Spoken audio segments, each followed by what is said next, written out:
Баршаңызға сәлем, есімім Арайлым. Бүгін сіздермен осындай өте дәмді пирог пісіру әдісімен бөлісетін боламын. Ең алдымен ыдысымызға ұнымызды саламыз. Ұнымыздың ішінде қопсытқыш бар. Қантымызды және майымызды салып араластырып, оның үстіне бір жұмыртқамызды салып, қамыр илейтін боламыз. Осындай жұп-жұмсақ қамыр болу керек. Салафанға салып,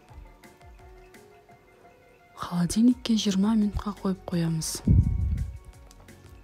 Тарымыздың үстіне ыстық сүтімізді құйып, араластырып, бетін жауып қойып қоямыз. Енді салмасын дайындау үшін қаймағымызды,